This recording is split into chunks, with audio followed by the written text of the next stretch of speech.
हाय दोस्तों, जैसा कि आप लोगों को मालूम है कि मैं सामान्य ज्ञान और करंट अफेयर का वीडियो लेकर आता हूँ। हमारा वीडियो जो कि हर प्रकार के एग्ज़ाम में पूछे जाते हैं, चाहे वो एग्ज़ाम यूपीएससी हो, बीपीएससी हो, एसएससी हो या फिर रेलवेज़ का कोई एग्ज़ाम हो। इससे पहले कि हम आगे बढ़ें, आप लोग हमारे चैनल को सब्सक्राइब कीजिए और वीडियो को लाइक कीजिए, साथ ही शेयर कीजिए।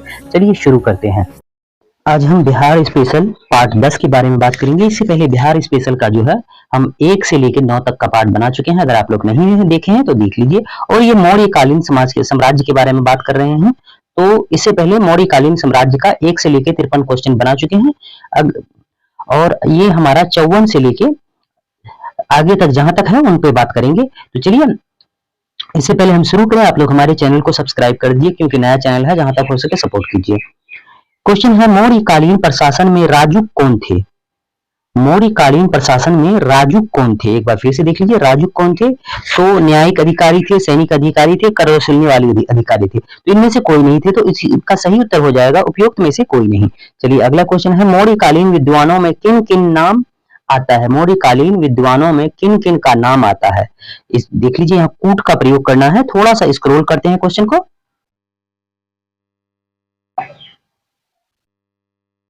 क्वेश्चन है, देख लीजिए, मौर्यकालीन में किन किन का नाम आता है? मौर्यकालीन में किन किन का नाम आता है? तो कौटिल्य का नाम आता है, पाणिनि का नाम आता है, उपवर्ष का नाम आता है। तो इसमें से तीनों आया है, तो 1 2 3 किसमें है? तो ऑप्शन डी में है। इसका ऑप्शन डी सही उत्तर है।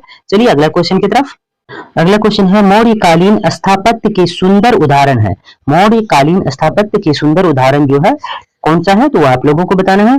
तो पाटलिपुत्र में स्थित राजप्रसाद का अवशेष सही है। दीदारगंज की यक्षी, ये भी सही है। उसके बाद बराबर की गुफाएं, ये नहीं है। बराबर की गुफाएं मौर्यकालीन अवशेष की सुंदर उदाहरण नहीं है। तो इसका राजगीर का सोन, सॉरी देख लीजिए, बराबर की गुफाएं ये भी हो जाएगा। तो इसका ये भी सही है। तो 1 2 3 इसका ऑप्शन कौन सा है? देख लीजिए, 1 2 3 ऑप्शन शायद बी है। इसका ऑप्शन बी उत्तर हो जाएगा। चलिए अगला क्वेश्चन की तरफ। अगला क्वेश्चन है, अशोक की धम्म नीति, अशोक की धम्म नीति की जानकारी मिलती है। अशोक की धम्म नीति की जानकारी स्तंभ से, द्वितीय स्तंभ लेख से मिलती है, 7वें शिलालेख से मिलती है, द्वादश शिलालेख से मिलती है। तो इसका उत्तर हो जाएगा उपयुक्त सभी। चलिए अगला क्वेश्चन की तरफ। अगला क्वेश्चन है, अशोक के किस अभिलेख में दान व धम दान को अंतर स्पष्ट किया गया है? अशोक के किस अभिलेख में दान और धम दान के अंतर को स्पष्ट किया गया है? तो ये 9वें शिलालेख में धम और दान धम में स्पष्ट किया गया है। दान और धम दान में अंतर स्पष्ट किया गया है। चलिए अगला क्वेश्चन है, मौर्य साम्राज्य के पतन में कौन सा कारण शामिल नहीं है? मौर्य साम्राज्य के पतन में जो है विदेशी आक्रमण शामिल है। उसके बाद अयोग्य शासक, ये भी शामिल है। प्रांतीय विद्रोह, ये भी शामिल है। लेकिन आर्थिक संकट की वजह से ये पतन नहीं हुआ था, इसलिए ये शामिल नहीं है। चलिए, अब ये हमारा मौर्य साम्राज्य का क्वेश्चन खत्म हो गया। अब मौर्योत्तर बिहार के बारे में बात करेंगे। मौर्योत्तर बिहार, मौर्योत्तर बिहार के बारे में बात करेंगे। तो क्वेश्चन 1 है, मौर्य साम्राज्य के उपरांत मगध पर किस वंश का शासन स्थापित हुआ? मौर्य साम्राज्य के उपरांत जो है मगध पर शिशु वंश का शासन स्थापित हुआ। शिशु वंश का शासनकाल 185 ईस्वी से 185 ईसा पूर्व होगा। यहाँ देख लीजिए, 185 ईसा पूर्व से 75 ईसा पूर्व तक रहा है। एक बार फिर से देख लीजिए, सुंग वंश का शासनकाल जो है, सुंग वंश का शासनकाल 185 ईसा पूर्व से 75 ईसा पूर्व तक रहा है। चलिए अगला क्वेश्चन की तरफ। सुंग वंश का संस्थापक था, सुंग वंश का संस्थापक जो है पुष्यमित्र था। सुंग वंश का संस्थापक पुष्यमित्र था। पुष्यमित्र का शासनकाल 185 ईसा पूर्व से 149 ईसा पूर्व तक रहा। चलिए अगला क्वेश्चन की तरफ। किस शुंग शासक ने पाटलिपुत्र में स्थित कुकुटराम विहार के 3 बार नष्ट करवाने का प्रयत्न किया? पाटलिपुत्र में स्थित कुकुटराम विहार को 3 बार नष्ट करवाने का प्रयत्न किया। तो ये पुष्यमित्र जो में है, कुकुटराम विहार को 3 बार नष्ट करवाने का प्रयत्न किया। चलिए व्याख्या देख लेते हैं। पुष्यमित्र ब्राह्मण धर्म के पुनरुद्धार तथा बौद्धों के साथ उत्पीड़क और आक्रामक व्यवहार करता था। चलिए हमारा अगला क्वेश्चन की तरफ।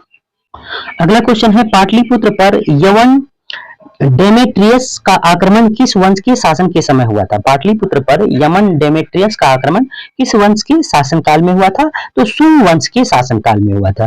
पाटलिपुत्र पर डेमेट्रियस का आक्रमण हुआ था, कब हुआ था वो आप लोगों को बताना है। तो 185 ईसा पूर्व में हुआ था। मगध में प्रथम ब्राह्मण राज्य की राज्य स्थापित किया था? मगध में प्रथम ब्राह्मण राज्य जो है पुष्यमित्र ने स्थापित किया था। चलिए अगला क्वेश्चन की तरफ। अगला क्वेश्चन है शुंग वंश के पतन के बाद मगध पर किस वंश का शासन स्थापित हुआ? अब शुंग वंश के पतन पर मगध पर जो है कान्व वंश का शासन स्थापित हुआ। कान्व वंश का शासन जो है 75 ईसा पूर्व से 30 ईसा पूर्व तक रहा। चलिए हमारा अगला क्वेश्चन की तरफ। अगला क्वेश्चन है कान्व वंश का संस्थापक था? कान्व वंश का संस्थापक जो है वसुदेव था। कान्व वंश का संस्थापक वसुदेव था। शुंग वंश का अंतिम शासक देवभूमि की हत्या कर उसके सचिव वसुदेव ने मगध में कान्व वंश की नींव डाली। कान्व वंश की सत्ता समाप्त की। कान्व वंश की सत्ता किसने समाप्त की? आंध्र सातवाहनों ने समाप्त की। कान्व वंश के उपरांत पाटलिपुत्र पर कुछ समय के लिए किस वंश के राजाओं ने शासन किया? तो किस वंश के राजाओं ने शासन किया? तो मित्र वंश के राजाओं ने शासन किया। चलिए अगला क्वेश्चन की तरफ। अगला क्वेश्चन है शुंग कला में उत्कृष्ट नमूने बिहार के किस स्थान से प्राप्त हुए हैं? शुंग कला में उत्कृष्ट नमूने बिहार के किस स्थान से प्राप्त हुए हैं? तो बोध गया से जो है प्राप्त हुए हैं। शुंग कला के उत्कृष्ट नमूने जो है बोध गया से प्राप्त हुए हैं। कनिष्क ने पाटलिपुत्र के किस बौद्ध विहार को अपने दरबार में प्रश्रय दिया था? एक बार फिर से देख लीजिए, कनिष्क ने पाटलिपुत्र में किस बौद्ध विद्वान को अपने दरबार में प्रश्रय दिया था? तो अश्वघोष को जो है प्रश्रय दिया था। कनिष्क पाटलिपुत्र का राजा को बुरी तरह परास्त किया और हार जाने के रूप में वह यहाँ से अश्वघोष बुद्ध का भिक्षा पात्र और अद्भुत मुर्गा ले गया था। चलिए हमारा अगला क्वेश्चन की तरफ। क्वेश्चन है मगध पर शासन करने वाले राजवंश का सही क्रम है? मगध पर शासन करने वाले राजवंश का सही क्रम हर्यक, शिशुनाग, नंद, मौर्य, शुंग, कण्व। तो इसमें कौन सा था मगध पर शासन करने वाले राजवंश का सही क्रम? तो हर्यक था, शिशुनाग था, नंद था, मौर्य था, शुंग था, कण्व था। चलिए अगला क्वेश्चन की तरफ। शुंग वंश की राजधानी थी? शुंग वंश की राजधानी भी पाटलिपुत्र थी। कण्व वंश की राजधानी थी? कण्व वंश की राजधानी भी पाटलिपुत्र थी। कलिंग शासक राखवेल ने मगध पर आक्रमण किया था। आप लोगों को बताना है कि कलिंग शासन राखवेल ने मगध पर कब आक्रमण किया था?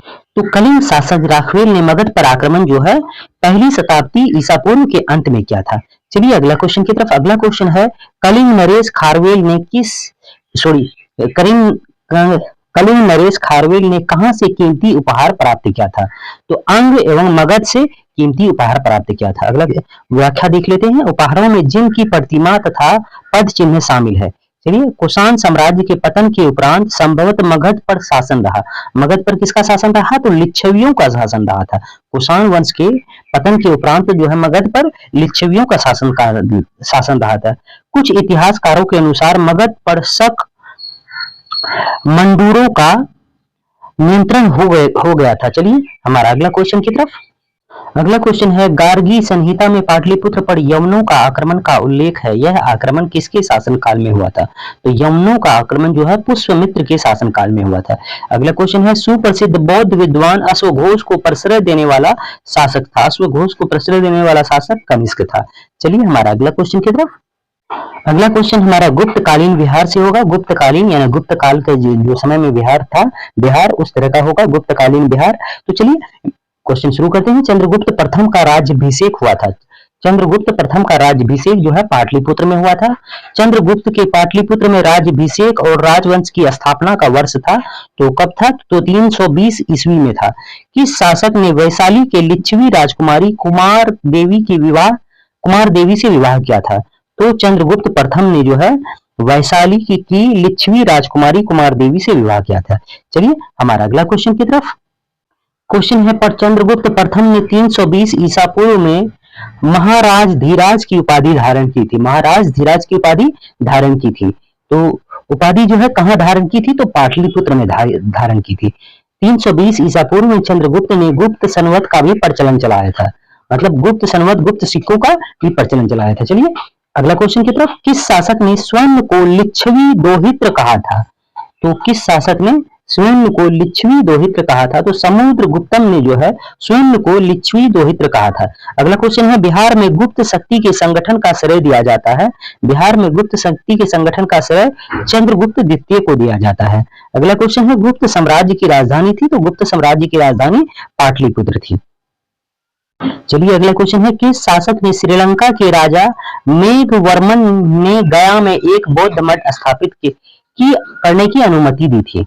अनुमति मांगी थी? एक बार फिर से देख लीजिए, किस शासक ने श्रीलंका के राजा मेघवर्मन ने गया में एक बौद्ध मठ को स्थापित करने की अनुमति मांगी थी? तो समुद्रगुप्त ने अनुमति मांगी थी। चलिए अगला क्वेश्चन है, नालंदा विश्वविद्यालय की स्थापना का युग है? नालंदा विश्वविद्यालय की स्थापना का युग जो है गुप्त युग है, गुप्त काल में, जिसपे कुमार गुप्त ने इसकी स्थापना की थी। चलिए अगला क्वेश्चन है, नालंदा विश्वविद्यालय के संस्थापक थे? तो कुमार गुप्त थे। चलिए अगला क्वेश्चन की तरफ। अगला क्वेश्चन है, बोध गया में महाबोधि मंदिर की स्थापना हुई थी? बोध गया में महाबोधि मंदिर की स्थापना किस काल में हुई थी? तो गुप्त काल में हुई थी। बोध गया में महाबोधि मंदिर की स्थापना गुप्त काल में हुई थी। चलिए अगला क्वेश्चन है, चीनी यात्री फायान कितने समय तक पाटलिपुत्र में रहा था? चीनी यात्री फायान जो है 3 साल तक पाटलिपुत्र में रहा था। चंद्रगुप्त द्वितीय के शासन काल में फायान भारत भ्रमण पर आया था और इसका उद्देश्य बौद्ध पांडुलिपियों प्राप्त करना था। चलिए अगला क्वेश्चन है, आर्यभट्ट का संबंध किस नगर से था? आर्यभट्ट का संबंध जो है पाटलिपुत्र से था। चलिए हमारा अगला क्वेश्चन की तरफ। अगला क्वेश्चन है, गुप्त काल की एक सुंदर कार्तिकेय की मूर्ति किस जिले से प्राप्त हुई है? गुप्त काल की एक सुंदर कार्तिकेय की मूर्ति जो है शाहबाद जिले से प्राप्त हुई है। चलिए अगला क्वेश्चन है, बिहार में 7.5 फीट ऊंची बुद्ध देव की एक पीतल की मूर्ति प्राप्त हुई है? तो कहां से हुई है? सुल्तानगंज से हुई है। चलिए अगला क्वेश्चन है, राजगीर का मणिनाग मंदिर में पत्थर पर खुदे हुए गणेश, विष्णु तथा नाग नगीनों के चित्र हैं, यह किस काल के हैं? तो यह गुप्त काल के हैं। चलिए अगला क्वेश्चन की तरफ। अगला क्वेश्चन है, राजगृह में स्थित जरासंध की बैठक का निर्माण किस काल में हुआ माना जाता है? तो राजगृह में स्थित जरासंध की बैठक का निर्माण जो है गुप्त काल में हुआ माना जाता है। चलिए अगला क्वेश्चन की तरफ। क्वेश्चन है, तीरभुक्ति यानी आधुनिक दरभंगा का राज्यपाल कौन था? तीरभुक्ति आधुनिक दरभंगा का राज्यपाल जो है गोविंद गुप्त था। गोविंद गुप्त चंद्रगुप्त द्वितीय का छोटा पुत्र था। चलिए अगला क्वेश्चन है, बिहार में बौद्ध विहार का प्राचीनतम केंद्र था? तो कहां केंद्र था? तो नालंदा था। चलिए हमारा अगला क्वेश्चन और इस वीडियो क्लासेस का अंतिम क्वेश्चन, अगर आप लोग चैनल को सब्सक्राइब नहीं किया तो सब्सक्राइब कर दीजिए। क्वेश्चन है, नालंदा विश्वविद्यालय किसके लिए प्रसिद्ध था? नालंदा विश्वविद्यालय जो है बौद्ध धर्म दर्शन के लिए प्रसिद्ध था। चलिए ये हमारा अंतिम क्वेश्चन था इस वीडियो क्लासेस का। हमारा वीडियो कैसा लगा? वीडियो अगर अच्छा लगे तो लाइक कीजिएगा, चैनल को सब्सक्राइब जरूर कीजिएगा और पूरा वीडियो देखने के लिए धन्यवाद।